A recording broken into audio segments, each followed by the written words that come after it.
আসসালামু আলাইকুম রহমতুল্লাহি ওবরাকাতু। ছেলেমেয়েরা কাছে দূরে যে যেখানে আছো, আশা করি সবাই ভালো আছো।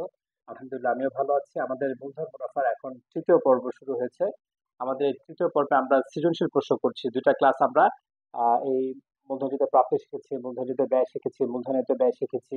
আমরা বিলম্বিত মুনাফাজিত ব্যয় শিখেছি, মুনাফাজিত আয় শিখেছি, মুনাফাজিত প্রদান শিখেছি, মুনাফাজিত প্রাপ্তি শিখেছি, মুনাফা জাতীয় ইত্যাদি ইত্যাদি যা যা ছিল সবই শিখেছি। এখন আমরা সৃজনশীল প্রশ্ন করতে যাচ্ছি।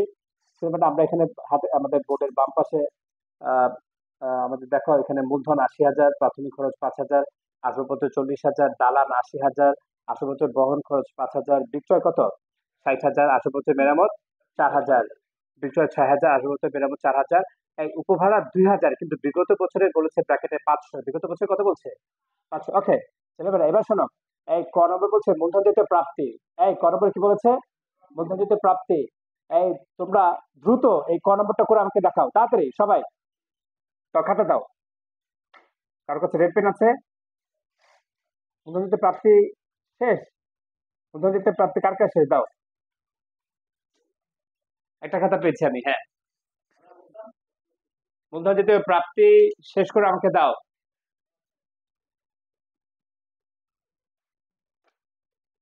এই কথা না, কথা না, ডিসকাস করো না প্লিজ। ভুলো, অসুবিধা কি? পরে, একটু পরে আমরা বুঝে করবো তো।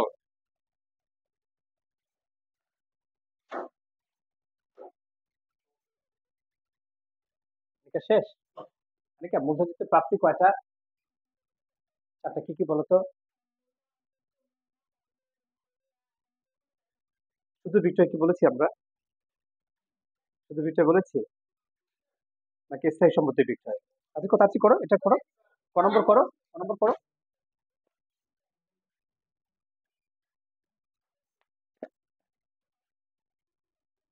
এই প্রশ্নের আলোকে ক নম্বর শুরু করো।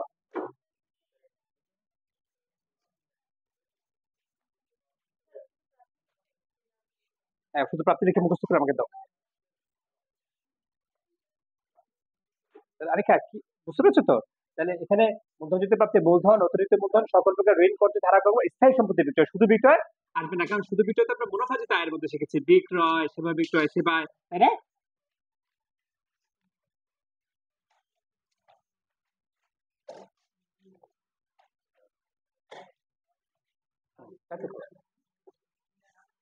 হয়েছে সবার? ক্লিয়ার সবাই? তাহলে আমাদের এই প্রশ্ন থেকে মূলধন জাতীয় প্রাপ্তি কয়টা আছে? মাত্র একটা, সেটার নাম কি? মূলধন। ওকে, এবার খ বলছে মুনাফা জাতীয় প্রাপ্তি ও মুনাফা জাতীয় আয়। এই দুটো চেয়েছে না?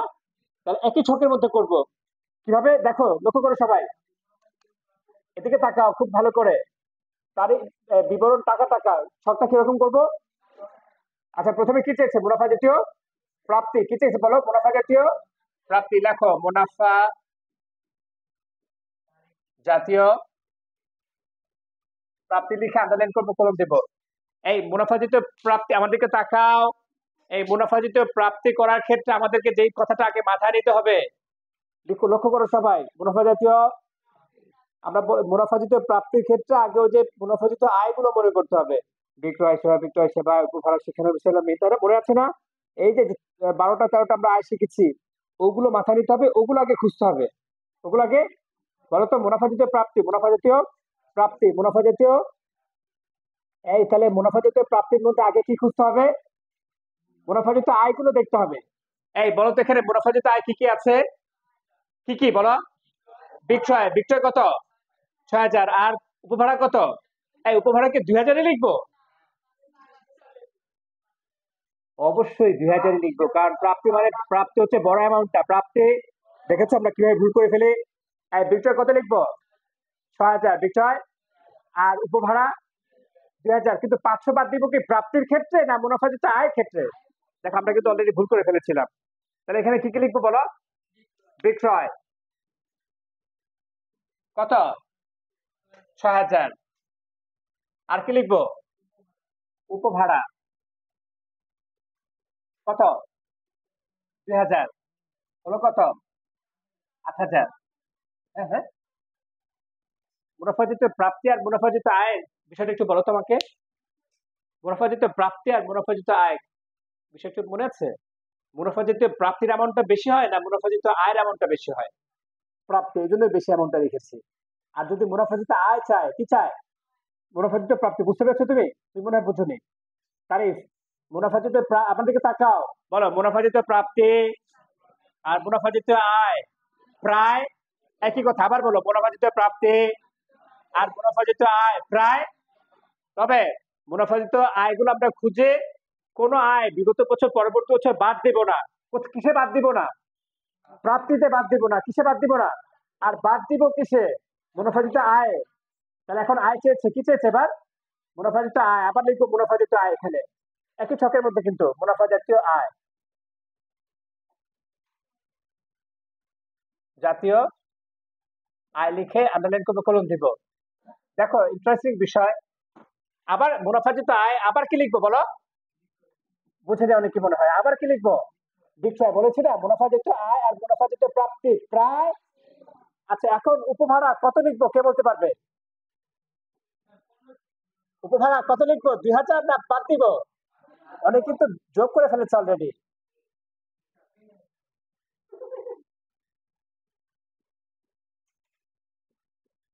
শেষ। দেখো বলো, কে কোথায়, কার কোথায় সমস্যা আছে বলো।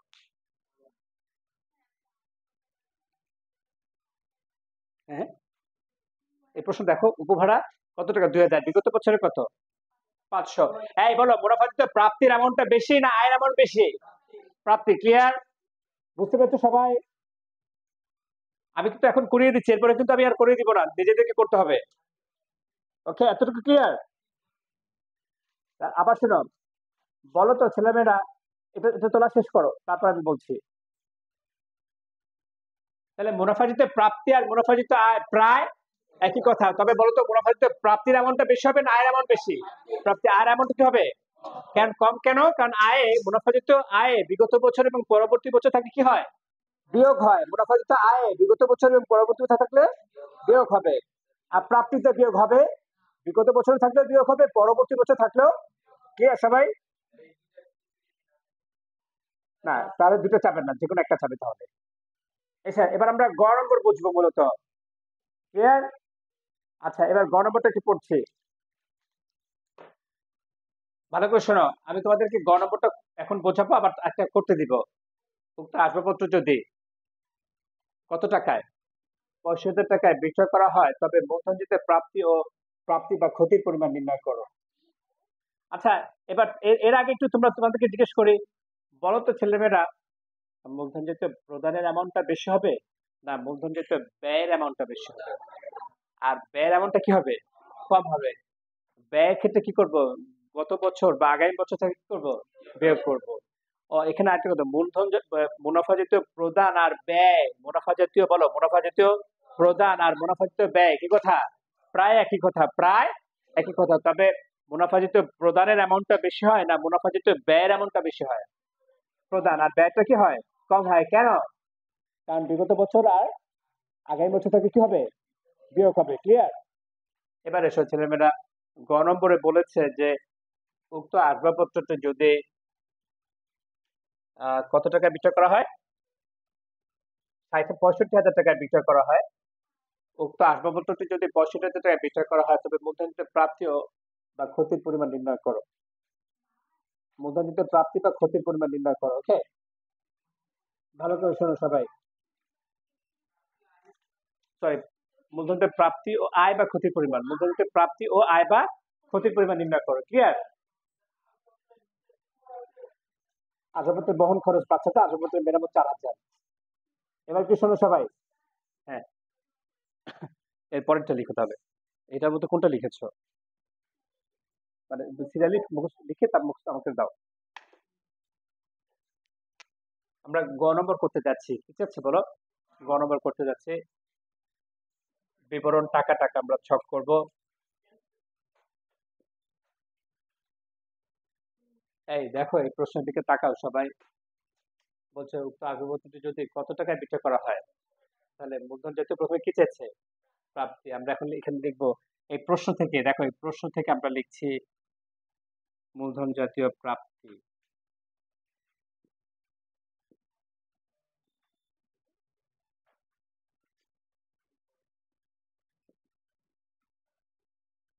এই ছেলেমেয়েরা, মূলধন জাতীয় প্রাপ্তি তোমাদের মধ্যে থেকে আমাকে কে বলতে পারবে কয়টা শিখেছি? চারটা, কি কি? এই দেখো, এই যে আসবাবপত্রটা বিক্রয় করেছি, কি বিক্রয় করেছি? দেখো, আসবাবপত্র বিক্রয়, তার মানে এটা স্থায়ী সম্পদ বিক্রয় না? দেখো, আসবাবপত্র বিক্রয় করেছি, কি বিক্রয় করেছি? এটা আমরা এখানে লিখবো। এই দেখো, আমাদের গ নম্বরটা করার ক্ষেত্রে আমরা গ থেকে অ্যান্সারটা নিচ্ছি। কোথা থেকে অ্যান্সার নিচ্ছি? গুড, তোমার তো হয়েছে। আচ্ছা, এবার দেখো, প্রথমে আমরা কি লিখবো বলো? আসবাবপত্র বিক্রয়, কি লিখবো বলো এখানে? বসাও।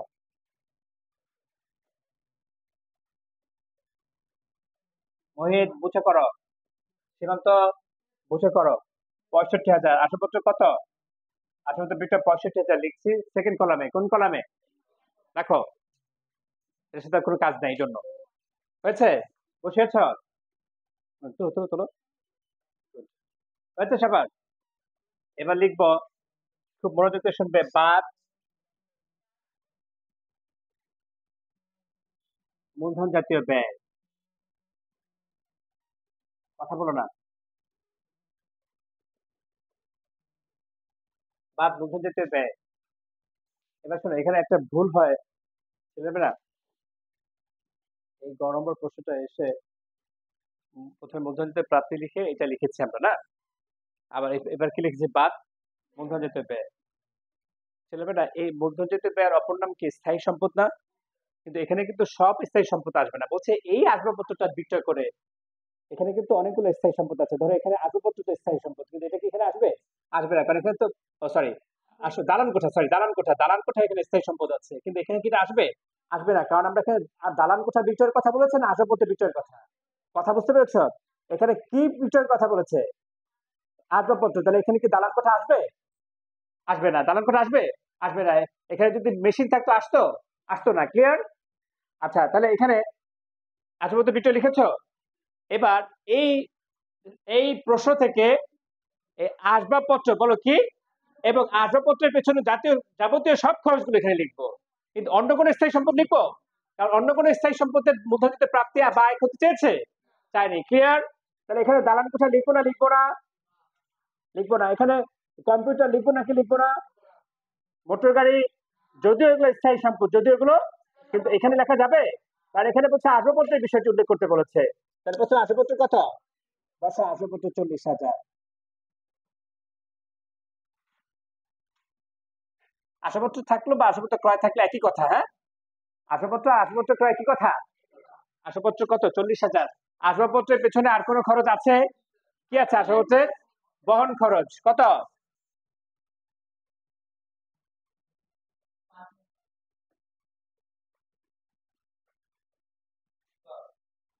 শেষ?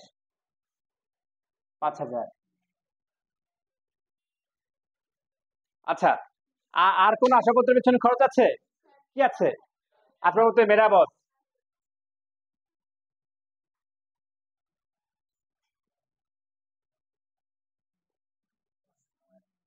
কত? 4,000। তাহলে কত হলো? 49,000। ছেলেমেয়েরা, ভালো করে শুনবে এবার। শেষের শেষের অংশটুকু খুব ইম্পর্টেন্ট, এজন্য ভালো করে শুনবে। এবার লক্ষ্য করো ছেলেমেয়েরা, না যেচেনো না, রিকা, মানে এটার নিচে আমি যোগফলের জায়গায় রেখেছি, তারপর যেতে হচ্ছে কিন্তু। এবার এসো, ছেলেমেয়েরা, আমাদের এই আসবাবপত্র ক্রয় এবং এর পেছনে যাবতীয় খরচ হয়েছে কত?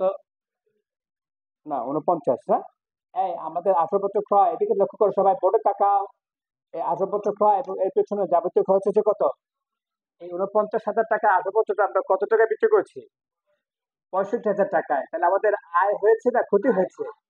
49,000 টাকা আসবাবপত্রটা কত টাকা বিক্রি করছি? 65,000 টাকা। আয় হয়েছে না ক্ষতি হয়েছে? আয় হয়েছে। এর চেয়ে বেশি হয়েছে না? এর চেয়ে বেশি হয়েছে না?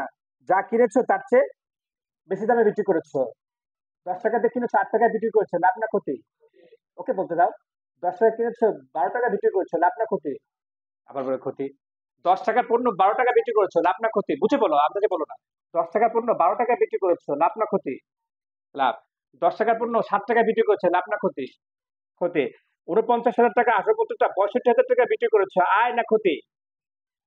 আবার ওর ক্ষতি। ৪৯,০০০ টাকা সম্পদটা আমরা, ৪৯,০০০ টাকা সম্পদটা কত টাকায় বিক্রি করেছি? এটার চেয়ে বেশি দামে বিক্রি করেছি না? তাহলে আয় না ক্ষতি? তুমি বলো ৪৯,০০০ টাকার সম্পদটা যদি ৪০,০০০ টাকা বিক্রি করতাম এখানে, তাহলে আয় না ক্ষতি? এটা এটা বোঝার ব্যাপার তো, সহজ বিষয় না? ৪৯,০০০ টাকা আসবাবপত্র যদি ৫০,০০০ টাকা বিক্রি করতাম, আয় না ক্ষতি? আয়। ৪৯,০০০ টাকা সম্পদটা যদি ৪০,০০০ টাকা বিক্রি করতাম, আয় না ক্ষতি? ক্ষতি। ক্লিয়ার সবাই? আয় ক্ষতি ক্লিয়ার? তাহলে এখন আয় হয়েছে না ক্ষতি হয়েছে? আয় কত টাকা? কত? ১৬,০০০ টাকা। এই ১৬,০০০ বরাবর লিখবো মূলধন জাতীয় আয়। অতএব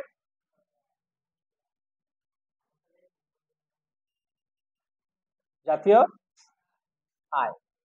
অর্থাৎ লক্ষ্য করো, এই অ্যামাউন্টটা যদি কি হয়, ছোট হয়, আর এই অ্যামাউন্টটা যদি কি হয়, বড় হয়, তাহলে কি হবে? আয় হবে। এটা কি হতে হবে? ছোট। ক্লিয়ার? আর উপরটা কি হতে হবে? সবাই কি বুঝতে পেরেছো? আচ্ছা ছেলেমেয়েরা যারা দূর দূরান্ত থেকে এই ভিডিওটা দেখছো, তোমরা কিন্তু শুধু ভিডিওটা দেখলেই পারবে না, তোমাদেরকে অবশ্যই কাগজ কলম নিয়ে বসতে হবে, খাতা নিয়ে বসতে হবে, নিজেরা প্র্যাকটিস করতে হবে। আর প্র্যাকটিস করতে গিয়ে যেখানে যেখানে সমস্যা পাবে আমাকে কমেন্টসে জানাবে। আজকে এই পর্যন্তই। তোমাদেরকে অসংখ্য ধন্যবাদ। ভালো থেকো সবাই।